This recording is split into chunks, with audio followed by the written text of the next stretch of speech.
Hello friends, welcome back to my channel passion for literature.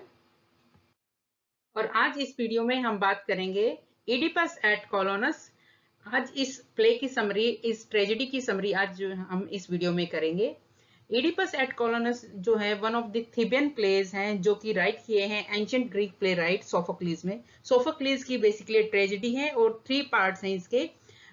It was performed at the festival of डायनोसिस। ये सबसे पहले play जो tragedy थी वो perform की गई थी 401 बीसी में। डायनोसियस जो कि एक ग्रीक गॉड है, उनके सामने जो फेस्टिवल था उसके अंदर ये परफॉर्म किया गया था। और ये सबसे लास्ट प्ले है जो सोफोक्लीज ने राइट किया था अपनी डेथ से पहले। और ये लास्ट है 3 थीबियन प्लेज के अंदर जो ये लिखा गया था, वो सबसे लास्ट में लिखा गया था, लेकिन ये आएगा बीच में, यानी तीनों प्लेज के बीच में ये आएगा। और इससे पहले जो आएगा वो आएगा इडिपस रेक्स, और उसके जो थर्ड पार्ट है वो है इडिपस थर्ड पार्ट है एंटीगनी, तो ये बीच में आएगा। और इडिपस एट कॉलोनस ये सेकंड पार्ट है। It tells the story of the end of the life of Oedipus, और इसके अंदर जो स्टोरी बताई गई है वो इडिपस का एंड कैसे होता है ये बताया गया है कि अपोलो ने क्या प्रोफेसी की थी, क्या भविष्यवाणी की थी कि इडिपस का एंड जो है वो कैसे होगा। सोफोक्लीज बेसिकली एक एंशिएंट ग्रीक प्ले राइट है। सोफोक्लीज ने माना जाता है 120 प्लेज राइट किए थे, लेकिन जो उनके सरवाइव करते हैं पूरी फॉर्म में वो 7 है सरवाइव जो उनके प्ले हैं। सोफोक्लीज जो है वेल नोन ड्रामेटिस्ट थे, और एथेंस के अंदर जितने भी ड्रामेटिक कंटेस्ट हुए थे उन्होंने बहुत सारे जीते थे। और उनका सेकंड प्लेस था इनके अंदर जो इन्होंने कंटेस्ट जीते थे, जो भी मुकाबले इन्होंने जीते थे। सोफोक्लीज के जो सर्वाइविंग प्लेस हैं वो हैं Antigone, Oedipus Rex, Oedipus at Colonus, Ajax, Women of Trachis, Electra and Philoctetes. Philoctetes जो है ये इनके सर्वाइविंग प्ले हैं। अब बात करते हैं इसकी समरी की। इडिपस एट कॉलोनस जो प्ले है वो स्टार्ट होता है विलेज ऑफ कॉलोनस। कॉलोनस का एक विलेज है, वहां पे स्टार्ट होता है प्ले। और इडिपस अपनी बेटी के साथ एंटीगनी जो इनकी बड़ी इडिपस की बड़ी बेटी थी उसके साथ जो है अपने किंगडम को छोड़ के दूसरी जगह पे चल पड़ते हैं। और जो भी इडिपस के साथ हुआ वो फर्स्ट पार्ट का मैं आपको थोड़ा सा बता देती हूँ। इडिपस जब बोर्न हुआ था तो एक भविष्यवाणी हुई थी, फोरकास्ट हुई थी कि इडिपस जो है बड़ा होके अपने फादर का मर्डर करेगा और अपनी मदर से ही शादी कर लेगा। इस चीज को टालने के लिए किंग और क्वीन ने इस अपने बेटे को ही मारने का ऑर्डर दे दिया था और इसको मरने के लिए किसी को दे दिया था। लेकिन बाई चांस ऐसा हुआ कि इसने इस छोटे बच्चे का मर्डर नहीं किया और वो किसी और को दे दिया। और इस तरह करते करते किसी और किंग और क्वीन के पास ये चला गया इडिपस।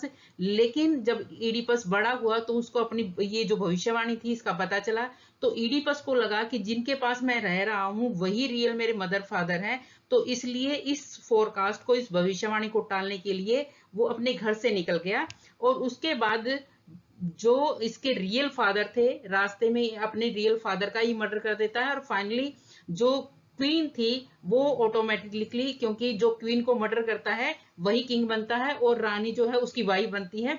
तो इस तरह से जो इसकी मदर थी वही इसकी वाइफ बनी। तो फाइनली इस प्ले के एंड में क्या होता है कि जब इडिपस को पता चलता है कि उसने अपने फादर का ही मर्डर किया और अपनी मदर से ही शादी की है, तो ये एज ए पनिशमेंट जो है अपने आप को ब्लाइंड कर लेता है, अपनी आंखें ही फोड़ लेता है। तो यहां तक फर्स्ट पार्ट में था इडिपस रेक्स के अंदर या इडिपस किंग के अंदर, ये फर्स्ट पार्ट की समरी है। अब यहां से सेकंड पार्ट स्टार्ट होता है। यहाँ पे इडिपस अपनी बेटी, बड़ी बेटी के साथ जो है यहां से जा रहा है, वो अंधा हो गया है, ब्लाइंड हो गया है। उसके बाद ये घूमता घूमता जो है वो कोलोनस में पहुंचता है और वहां जाके ये एक स्टोन पे रेस्ट करने के लिए बैठ जाता है। उसके बाद वहां पे एकदम से एक विलेजर वहां पे आता है और इडिपस को कहता है कि आप यहाँ से उठ जाइए इस स्टोन से, क्योंकि ये एक बहुत ही पवित्र स्टोन है और ये हमारी फ्यूरीज का है, यानी ग्रीक जो गोडेस हैं उनका, 3 गोडेसेस हैं उनका है ये। और आप जो है यहाँ से उठ जाइए। उसके बाद जो है इडिपस को जो है अपना जो अपोलो ने जो भविष्यवाणी की थी वो याद आती है। अपोलो ने कहा था कि इडिपस जो है ऐसी जगह पे मरेगा जहां पे जो फ्यूरीज के लिए जो पवित्र स्टोन है वहां पे मरेगा। और जो उसका रेस्टिंग जहां पे उसको दफनाया जाएगा उस लैंड के लिए ये जो जगह है वो बहुत अच्छी रहेगी। उसके बाद जो है जो यहाँ के विलेजर्स थे वो भी सारे के सारे इकट्ठे हो जाते हैं और इडिपस से उसका नाम पूछते हैं। इडिपस जो है अपनी आइडेंटिटी बताते हैं कि कैसे जो है उनका नाम इडिपस है और जो उसके साथ हुआ वो सारी बताते हैं। तो उसके बाद जैसे ही लोगों को पता चलता है कि ये इडिपस है और इसको श्राप मिला है और इसके बाद जो है ये अंधा होके यहाँ पे आया है, तो उनको डर हो गया कि कहीं ये जो है हमारे स्टेट के लिए भी बहुत ज्यादा नुकसान ना हो जाए और हमें भी श्राप ना मिल जाए। तो इसलिए वो कहते हैं कि तुम यहाँ से चले जाओ।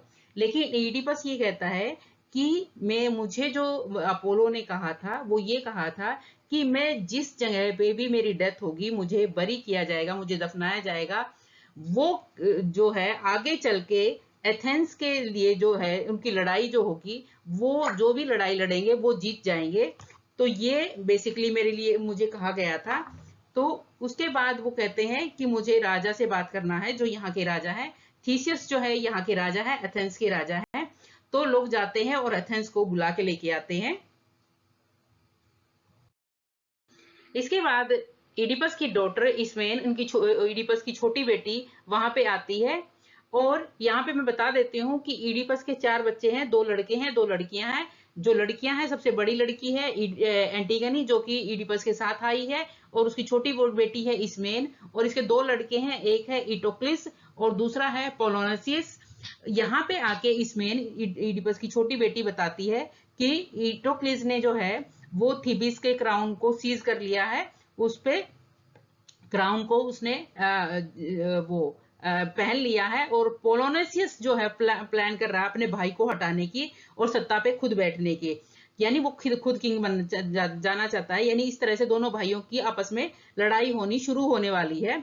और उसके साथ साथ जो क्रियोन इन बच्चों का मामा है और इडिपस का साला है वो भी चाहता है, क्योंकि उसको भी भविष्यवाणी पता थी कि ओइडिपस जहां पे भी उसकी डेथ होगी, जहां पे भी उसको दफनाया जाएगा, उस लैंड के लिए बहुत अच्छा होगा और वो किंग या वो किंगडम जिसके खिलाफ भी लड़ाई लड़ेगा वो जीत जाएगा। तो इडिपस प्लान बनाता है कि वो जाके इडिपस को यहाँ पे वापस लेके आए। क्रियोन जो है प्लान करता है इडिपस को वापस लेने के लिए। लेकिन इडिपस जो है अपने बच्चों का, अपने लड़कों का बिहेवियर देख के बहुत ज्यादा दुखी होता है और वो अपनी लड़कियों को तो ब्लेसिंग्स देता है लेकिन अपने लड़कों के लिए वो ये कहता है कि वो जो है कभी भाई जो है एक दूसरे का जो है फेस नहीं देख पाएंगे और ये दोनों जो है एक दूसरे को ही मारेंगे। ये जो है इडिपस अपने दोनों लड़कों के लिए कहता है। और यहाँ पे इडिपस जो है अब वो प्रोटेक्शन मांगता है कोलोनस में। और यहाँ के लोग जो है बहुत ज्यादा काइंड थे। तो जो यहाँ पे इडिपस जो है एक्सप्लेन करता है कि अगर मैं यहीं पे दफनाया जाऊंगा तो कोलोनस जो है एथेंस थीबिस के खिलाफ जो भी लड़ाई लड़ेंगे वो जीत जाएंगे। तो इस तरह से इसमें जो है यहाँ पे कुछ रिचुअल्स करती है ताकि फ्यूरीज जो है वो नाराज ना हो, क्योंकि इडिपस जो है आते ही जो फ्यूरीज के लिए सेक्रेड जो पवित्र स्टोन था वहां पे बैठ गए थे। इसके बाद क्रियोन जो है फिर आता है वापस और वो इडिपस को मैनिपुलेट करने की कोशिश करता है, समझाने की कोशिश करता है कि तुम मेरे साथ वापस चलो और ये दिखाने की कोशिश करता है कि मैं चेंज हो गया हूँ। वो ये कहता है कि तुम थीबिस में वापस चलो। इडिपस जो है समझ गया था कि ये इसकी कोई चाल है और इसके बच्चों की ट्रिक्स है, इसलिए वो जो है उसको श्राप देता है और कहता है कि तुम वापस चले जाओ जहां से वापस आए हो। यानी जिस जगह ने मुझे वहां से निकाल दिया था थीबिस ने, अब तुम वहीं पे वापस चले जाओ। क्रियोन जो है इसके लिए क्या करता है, इस मैन को जो है बंदी बना लेता है और इंसिस्ट करता है इडिपस और एंटीगनी को कि वापस चलो तुम थीबिस के अंदर। लेकिन जो है फाइनली यहाँ का किंग, कोलोनस का किंग जो होता है थीसियस, वो आता है और क्रियोन से जो है कहता है कि तुम जो है जस्टिस के नाम पे और एथेंस के प्रिंसिपल के नाम पे इनको छोड़ दो और वापस चले जाओ। उसके बाद जो है क्रियोन इनको छोड़ देता है और वापस चला जाता है।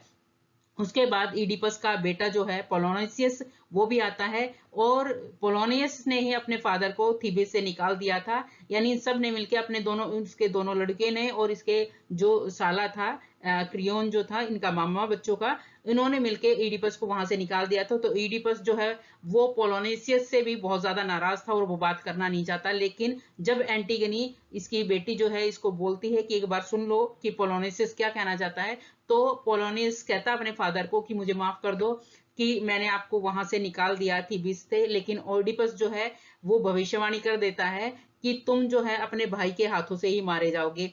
एंटी को जब एंटी एंटीगनी जो है वो भीख मांगती है अपने भाई पोलोनियस से कि तुम जो है अपने भाई इटोक्लिस के साथ लड़ाई मत करो। लेकिन वो जो है निकल जाता है पोलोनियस। यानी ये बहन अपने दोनों भाइयों से रिक्वेस्ट करती है कि आपस में मत लड़ो, क्योंकि उसके फादर ने भविष्यवाणी कर दी थी कि ये दोनों ही भाई एक दूसरे को अपने हाथों से मार देंगे।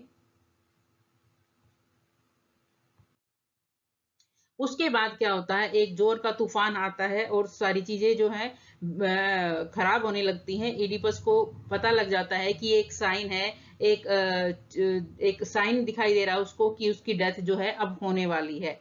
वो अपनी डॉटर्स को इकट्ठा करता है और जो थीसियस है यहाँ का कोलोनस का किंग है उसको बुलाता है और वो ही कहता है कि अब मेरा टाइम आ गया है, मेरी डेथ का टाइम आ गया है। और हाँ, जो है तूफान में जो तूफान शुरू हो गया था उस तूफान में ही चलना शुरू कर देते हैं। इडिपस अपनी बेटियों को कहते हैं कि तुम जो है लिबेशन जो एक टाइप का वाइन होती है वो जो है डाल दो और गुड बाय कह के चले जाओ, इससे आगे तुम मेरे साथ नहीं जाओगे। ठीक है, ये कह के वो अपनी बेटियों को भेज देता है। और सिर्फ थीसिस ही था, कोलोनस का किंग ही था जो यहाँ पे इसकी ग्रेव को देख सकता था। और उसके बाद उसको ये लगता है कि वो बहुत ज्यादा प्रीशियस ब्लेसिंग्स जो है इडिपस उसको देके जाता है। थीसिस भी वापस आ जाता है और कहता है कि इडिपस जो है वो मर चुका है। एक बहुत ही अजीब सी लाइट हुई और उसके बाद इडिपस की डेथ हो गई। जो डॉटर हैं इडिपस की दोनों इसमेन और एंटीगनी बहुत ज्यादा दुखी होती हैं। वो मौन करती है अपने फादर की डेथ पे। लेकिन हाँ, यहाँ पे एंटीगनी कहती है कि मुझे भी अपने फादर मेरे फादर के साथ ही दफना दो, मैं भी जीना नहीं चाहती हूँ। लेकिन उसको थीसियस जो है एंटीगनी को याद दिलाता है कि तुम्हारे भाइयों की आपस में लड़ाई होने वाली है, तो तुम्हें जाके उनको मनाना चाहिए और यही तुम्हारे लिए अच्छा होगा। एंटीगनी समझ जाती है कि उसको वापस थीबिस जाना पड़ेगा अगर वो अपने भाइयों की लड़ाई को रोकना चाहती है, क्योंकि उसके दोनों ही भाई जो है सिंहासन के लिए लड़ाई कर रहे थे। तो एंटीगनी यहाँ पे जो है अपने भाइयों के लिए चल पड़ती है। और इसके बाद यहाँ पे जो है प्ले की एंडिंग हो जाती है। सेकंड पार्ट जो है यहाँ पे एंड हो जाता है। इसका थर्ड पार्ट जो है वो थर्ड पार्ट है एंटीगनी। और एंटीगनी की समरी जो है मैंने डाल दी है, वो जाके आप देख सकते हैं। यानी इसके तीनों पार्ट की समरी जो है अब कंप्लीट हो चुकी है। फर्स्ट पार्ट है इडिपस, उसकी भी समरी मैंने डाल दी है। सेकंड पार्ट था ये इडिपस एट कोलोनस, इसकी समरी भी अब हो जाएगी। और उसके बाद थर्ड पार्ट है एंटीगनी कि क्या होगा उसके भाइयों का, एंटीगनी का क्या होगा, क्रियोन का क्या होगा। वो सारा का सारा आपको फाइनल वीडियो जो है इसका एंटीगनी, वो उसमें आपको पता चल जाएगा। तो आई होप स्टूडेंट कि ये वीडियो आपके लिए काफी हेल्पफुल रहेगा। Please do like share and subscribe my channel passion for literature. Thank you.